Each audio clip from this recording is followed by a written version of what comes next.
Hello and welcome to Volume 3, Episode 8 of the Talent Show powered by TTEC. I'm your host today, Vicki Steer. So great to have you here. We enjoy coming to you every other Thursday um, at noon Eastern to focus on TTEC's most valuable asset, our talent.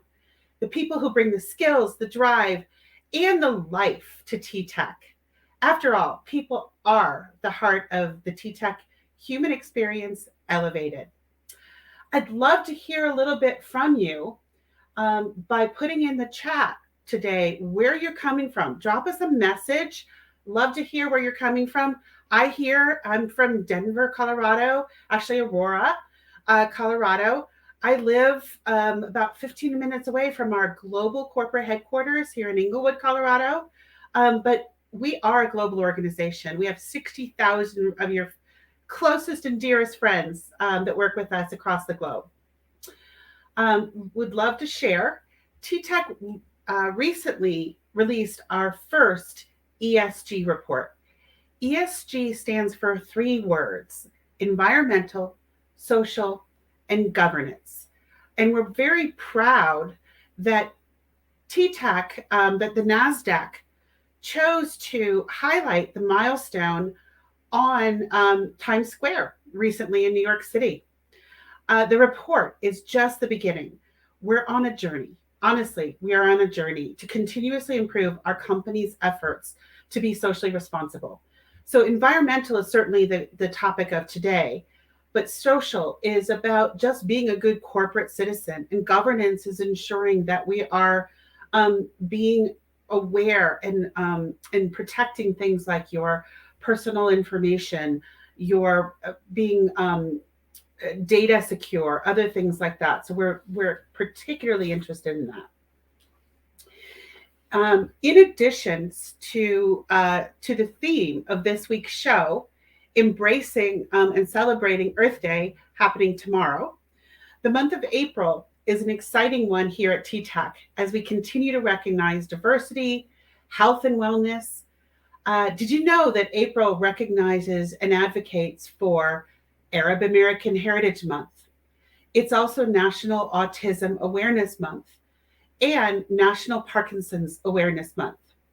A special thanks to our veterans and the contributions of their families, as April is also the month of the military child. And as always, we want to support our 60,000 plus coworkers globally in their health and wellness efforts, recognizing April as Stress Awareness Month, National Financial Literacy Month, and my personal favorite, National Humor Month. So, if you have a dad joke, feel free to drop that in the chat too today. We love them. We can all use a good laugh to relieve the tensions of our everyday lives. Did you know that just 10 minutes of laughter a day can burn up to 40 calories? Who knew? I would love to see, let's see, who do we have here? We have Miria from St. Charles, Missouri. Welcome. We have Nash we have Durar from Nash, Sudan. Welcome. Bilal from Pakistan. Jim from Houston. Ricardo, Sao Paulo, Brazil. Welcome. India, Alan from Calcutta, West Bengal, India. Welcome. Adita from Poland, and Rizwan from Tampa. Thank you so much for being here. My mom was born and raised in Tampa. She's a Floridian, spent most of her life south of the Mason-Dixon line. And we have Shantanu from India, from TTEC India, from Ahmedabad. Ahmedabad is a beautiful city. I had the opportunity to go there a little bit just before the pandemic. Really enjoyed my trip. Sierra, welcome from Phoenix. Thanks so much for joining us. And Daria from Houston. Nikki from New York City. You would recognize that banner that we had up a little bit ago from Times Square. So glad that so many of you are here from India, because if you hang to the end of the show, I've got a special featured job coming to you from India. And thank you. Welcome from Saskatoon, Canada. So today our guest is from Canada. So you'll be right up. You'll be really welcome, or really hope that you can welcome her. So our guest today started at TTEC in 2016 after emigrating to Canada from Australia. She has grown in TTEC in her own personal career from her first job as an associate, and is now the lead of our employee engagement committee for Canada. Tiarna has been a personal advocate for so much that we're doing, and we're so excited to have her. She is a self proclaimed greenie all her life, with a grandfather working for the Forestry Service in Australia, and a mother who raised her to both respect and protect the environment. She instinctively, it just made sense that she decided to study the natural sciences. And she has a bachelor's degree in environmental sustainability and a minor in physics. I would like to welcome Tiarna today. Hi, Vicky. Thanks for having me on. And thank you to everyone who's joined the stream. It's so good to see everyone commenting, some familiar names, some new names. It's so great. Thank you, everyone. So, welcome again, Tiarna. I really appreciate you being here. So, I would love to hear your passion for the environment is truly inspiring. Can Mhm. you share with us what the experience of Earth Day is and how it got started? Yeah, so Earth Day has started almost 50 years ago in the US. I forget the name of the person who started it, but he was concerned with the direction the environment was going.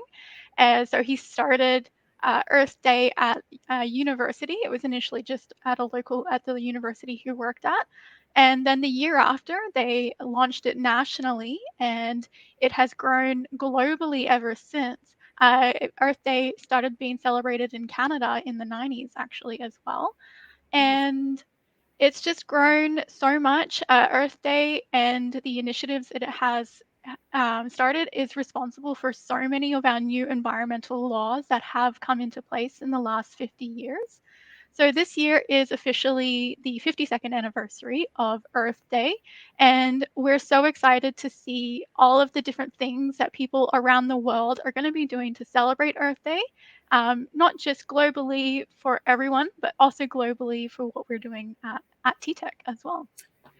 So I know TTEC has taken both large and small steps towards reducing our own global footprint. Mhm. What do you want to share about those? What TTEC is doing? Yeah, so TTEC has been very aware of their environmental impact for many years. So we have been reducing our physical footprint on our site locations with recycling initiatives, switching out devices where we can for smart devices that turn off when they're not in use to reduce electricity. We also try and do what we can to have green spaces, not just for environmental health, but also employee health as well. And you know, since the global pandemic happened and we saw that we can do remote work, we have embraced that, and it is becoming a normal work model for a lot of T-Tech.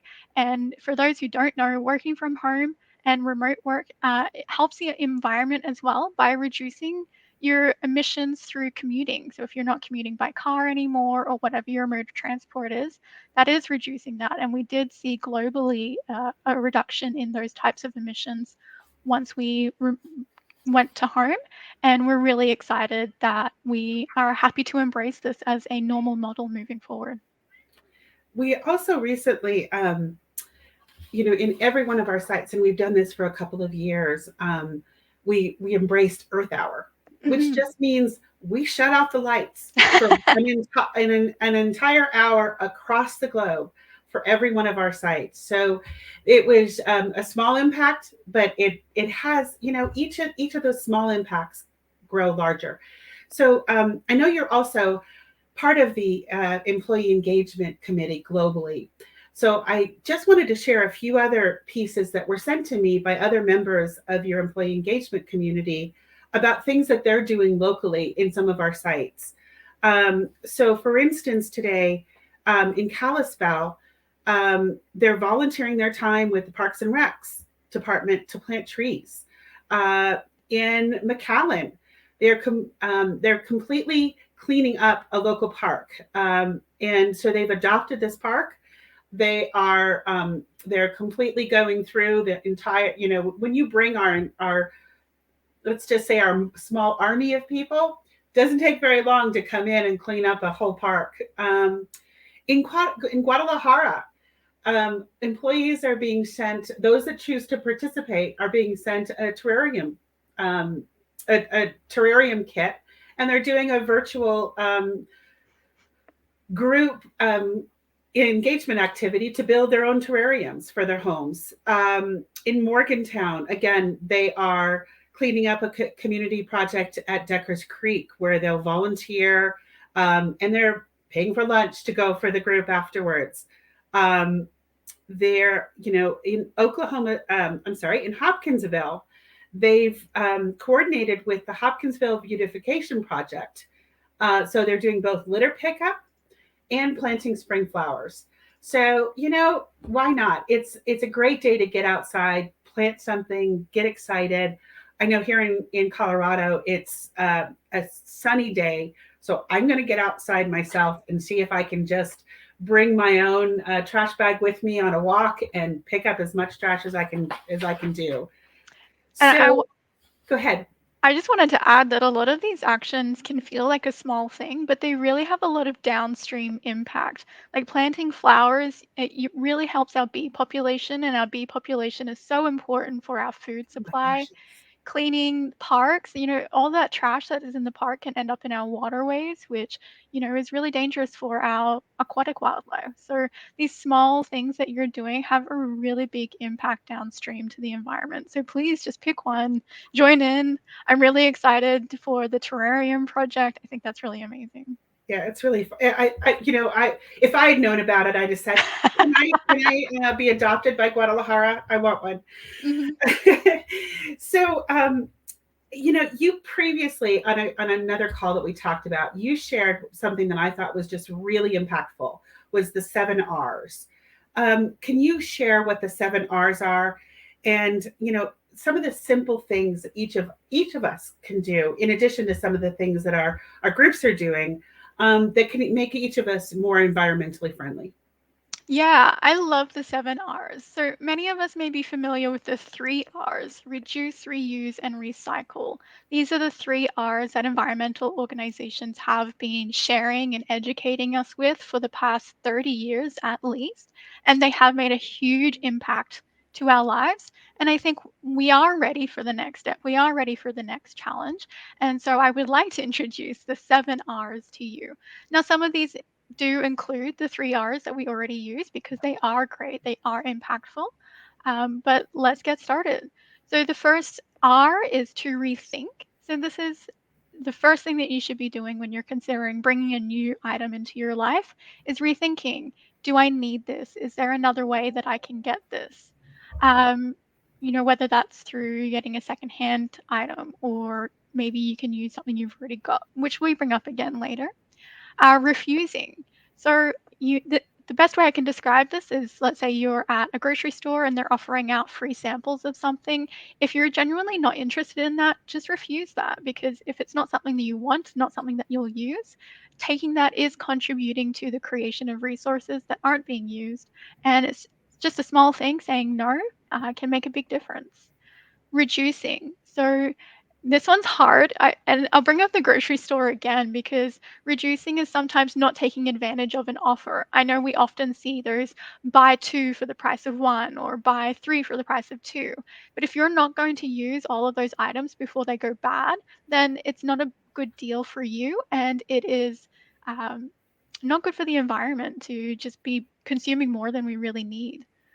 The next one is repurpose, and this is where you want to find another use for what you already have. So, if you've got, let's say, an ice cream container that you aren't using anymore, you can repurpose that into a plant pot. I often will paint my ice cream containers some pretty colors, put some holes in the bottom, and now I have a brand new plant pot. Reuse. So this is reusing what you already have. I don't get takeout very often, but when I do, I save my plastic forks or whatever cutlery they provide, and I reuse them at home. I take them to picnics with me, and trying to get as much life as I can out of those single-use items as I possibly can. Just because they're designed to be single use doesn't mean they have to be single use, and we can still get multiple uses out of them. And then we finally move into our two disposal methods. So when you're thinking of disposing of something, before you throw that into the general garbage, consider, can this item be recycled? We have gotten so good at recycling, and there are rooms for improvement in our recycling programs, but the best way to improve it is to participate and show your local governments that that's something that's still important to you. And if possible, is the product you're considering to throw out something that is organic and can be rot or composting? So a lot of the things that we get rid of can degrade, but if you throw them out into the normal garbage, let's say a banana peel, if you put that into your normal garbage, a lot of the times the bacteria needed to break down that banana peel is not going to exist in the garbage, and that banana peel may be perfectly preserved in our landfills because even though it's an organic item, it may not be degraded correctly. So if you can put something into composting, definitely do that. So just to recap the 7 R's again, we've got rethink, refuse, reduce, repurpose, reuse, recycle, and rot. So thank you for coming to my talk about the 7 R's. You know what? It's little thing. It really is the little things. Mhm. One of my favorite projects, and I know that this is maybe silly. I know you can recycle cans, for instance, but I actually like to reuse them where possible. Mhm. And canned goods. Look, I'm not a huge fan, but every once in a while, it's just easier, Mhm. to do something with a canned good. I wash them out, I keep them, and I bring them in a big bag Mhm. to my grandkids' school. And the art teachers love me for it because they can make, pencil holders, they can make little pots with them. They can, it's such a little thing that they appreciate. And again, many times the schools have the teachers have to take stuff out of their own pockets. So anything that you can do like that and say, here's a whole art project for your whole, sixth grade, they love it. Just one at a time may not work, but love it. What else have you done recently? Well, speaking on the cans, I actually, a fact that a lot of you may not know is that aluminium, in theory, is infinitely recyclable, which means that if you have a choice between purchasing something in a plastic container and purchasing it in a aluminium container, even though both plastic and aluminium are recyclable, plastic can only be recycled a certain number of times, whereas aluminium can be recycled, in theory, indefinitely. So if you have a choice between the two, and you want to make the most ecological choice, the aluminium is the way to go. But for me, what some other things I do, I buy almost everything secondhand where I can. So I shop at my thrift store. I use online marketplaces like Facebook Marketplace. I shop at local charities like Restore for things like home supplies. Um, I pick up things that I might see on the side of the road that can be rescued. Maybe they don't look like they're in great condition, but sometimes just with changing the fabric on a chair or giving it a quick clean and maybe a repaint. Even if I just end up giving these things away for free, it gives a second life to something, takes it out of the landfill. And I think another thing that I have started doing ever since moving to Canada, which was something I didn't do in Australia, is I walk to places a lot more than I ever used to. And I know that's more achievable in different cities and towns than it is in others. And I'm very lucky to live in a town where things are much more walkable. But now that it is a choice to me, I do try and make that choice more often. You know, uh, would love for you. I see Jeanette. She says, in if I'm in the store and buy one get one free, and I'm lucky to find someone in the store I can donate it to. Hmm. So she splits it and makes that choice. I would love for you to put in the chat additionally a few other things that maybe you're doing personally group. I would love to have that.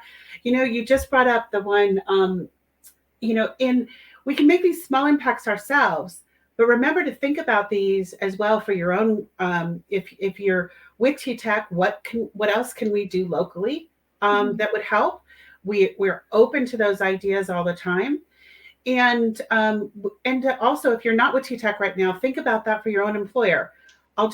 We have one program, for instance, in the Philippines, where again we separate our recyclables that we collect at the store, and I mean, sorry, in the sites, and one of the plastic things we donate it to an organization that turns them into chairs, which Mhm. then donates them to local schools. I love that So initiative. again, it's all the way through. Mhm. So Tiarna, really appreciate you bringing your expertise to us. And again, thank you for everything that you're doing for the environment, and just your pure greenie attitude. I love it. The self-proclaimed greenie. I loved the fact that you used that term, and I do appreciate it. So thank you, and thanks for being a role model for us. Thank you, Vicky, as well. And thank you to everyone in the community who also makes those small changes to do better. It really does make a difference in the grand scheme of things. So keep it up. And if you can try a new one, definitely give it a go. Thanks, everyone. Well, I know personally that I'm inspired, and I hope you are too. Uh, we are, if you're interested in exploring a career with a socially responsible organization such as TTAC, I encourage you to stay with me for just another minute or two while we move on to our featured jobs of the week. So let's see, this week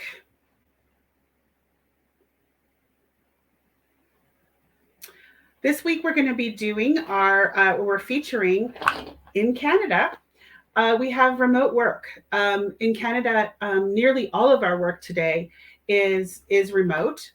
We have about 2,000 employees that are working in a remote environment, in their own homes in Canada, across Canada.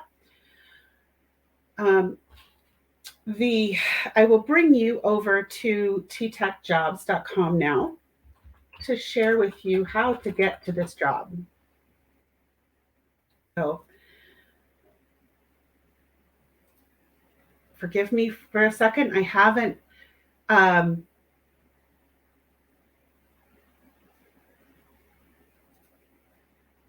I haven't done this in a while, so I apologize that I'm a little rusty at it.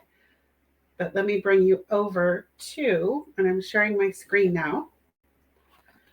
Bring you over to ttechjobs.com. You'll want to search for.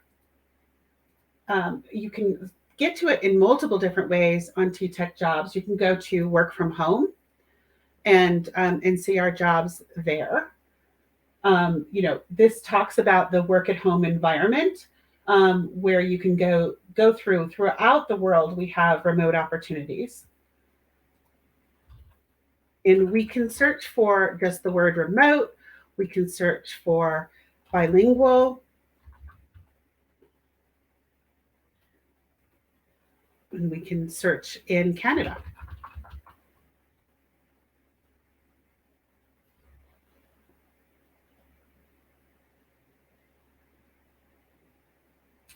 So this will show the various different opportunities we have in Canada. Right at the top is the bilingual customer service, Spanish, English, work from home, Canada. In this role, you get the opportunity to work from your own home. You'll be a part of the award-winning team of TTEC in Canada, which is a certified great place to work. If you're open, we're open to those interested in supporting an amazing customer experience. And of course, we're looking for someone that's bilingual in Spanish and English. You must be a current resident and eligible to work in Canada. And really, all you need is a high-speed home internet connection. We'll provide you with your work computer. So if you're in Canada, this one's for you. Let me go back. The second one that we're going to be featuring today is across the globe. in Mumbai. So we are actually starting to develop a workforce in Mumbai. We have a site in Ahmedabad. We have a site. We have our technology center of excellence in Hyderabad, and we are starting to hire for support positions in Mumbai, support customer contact center positions. So this one is the workforce management real time data specialist. So if your experience in the contact center industry, this one could be for you. It is an entry. It is, believe it or not, an entry level workforce management position. So if you're looking to expand your career in the contact center business, this might just be for you. This is about supporting the staffing requirements of running a contact center. So, just as a for instance, you might be living in India supporting a site that is looking to hire in, let's just say it, McAllen, Texas, or our Guadalajara, Mexico site, where we have hundreds of people, and we have to figure out what is the best timing to work with the volumes. So if you have 6 months of experience in data analysis, in other words, you're really good at Excel, you have a knowledge of the business process outsourcing industry, which is what we are, and your solutions oriented mindset, and you have a desire to grow your career. This one could be just for you. So thank you again today. That's it for our show. I hope you enjoyed the talent show powered by TTEC, because TTEC is powered by our talent. I want to take a moment to thank our guest again, Tiarna Anderson, for joining us, as well as everyone who works behind the scenes tirelessly to make this show possible. And of course, everyone who came out to spend a little time with us today. We'll see you again in 2 weeks on Thursday, May 5th. Thank you. Enjoy.